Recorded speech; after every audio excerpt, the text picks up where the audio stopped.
In nearly 30 years of working with people, trying to understand human behaviour and how to feel better, there are thousands of techniques and models I could list. Maybe I'll do that one day, but what I think is more useful is to summarise what seem to be the most common ways in which we drive ourselves crazy and the most effective ways to stop doing that and to feel better. So here are my 4 keystones to good health for your body and your mind, which rather nicely spell out a word. And the word is care. So let's start with C, which is all about compassion. And I don't think I need to teach you how to be compassionate to other people. We might need reminding of that sometimes, especially when people are a little bit difficult.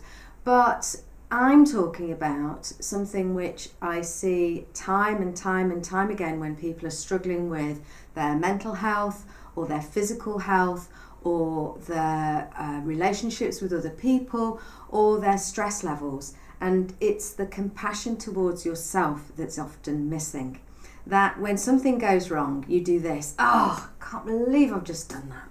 And you beat yourself up on a regular basis, telling yourself you're silly, stupid, not enough, too much, whatever it might be.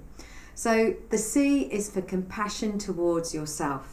Because what I found is that when we try a little harder and concentrate on being kind in your own mind, then you feel a little more relaxed, you feel less stressed, you're able to concentrate, and actually you are able then to be more compassionate to other people because you're not all wound up about yourself.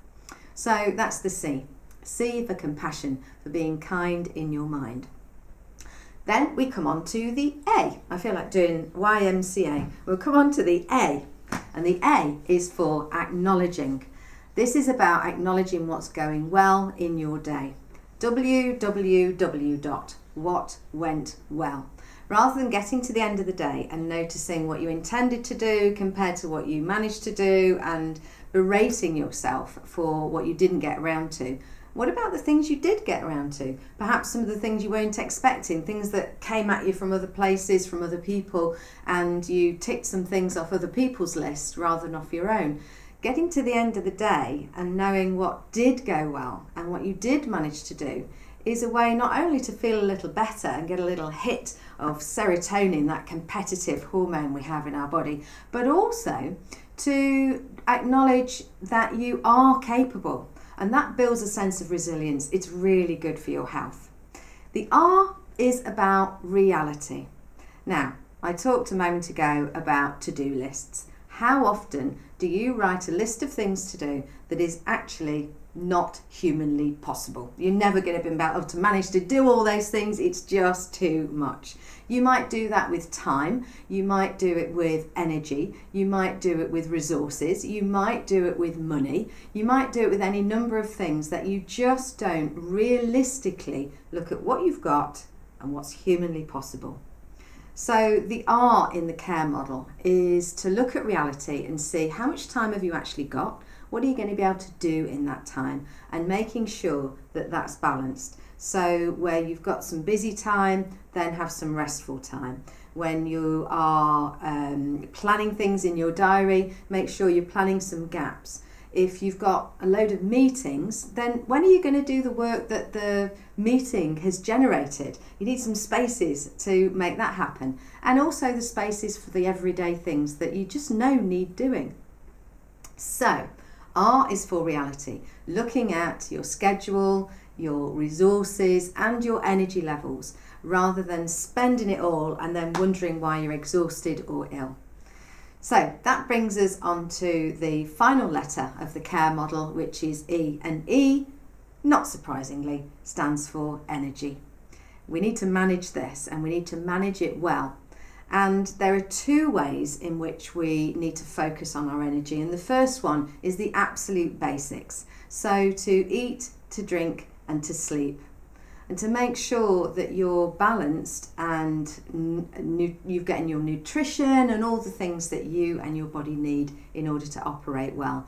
When one of those things is out of kilter, then the rest of us, the ability to concentrate, to do our best at things, tends to be a bit of a problem too. So noticing, are you eating when you're hungry? Are you eating things which feed your energy or sap your energy?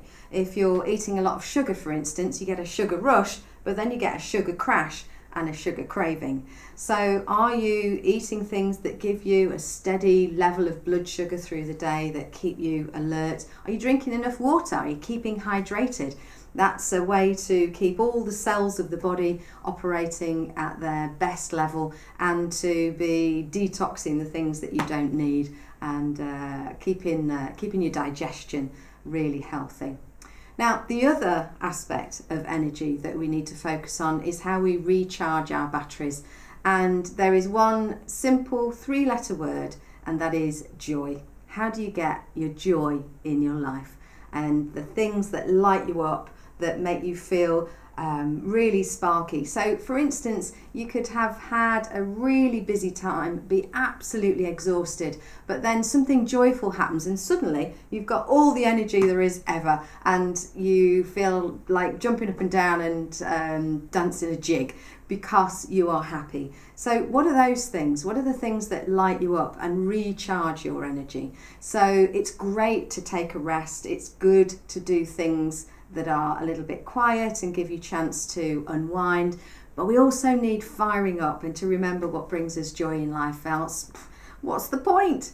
So just to recap then, the C.A.R.E model of being healthy in your body and in your mind. C, be kind in your mind, show yourself some compassion.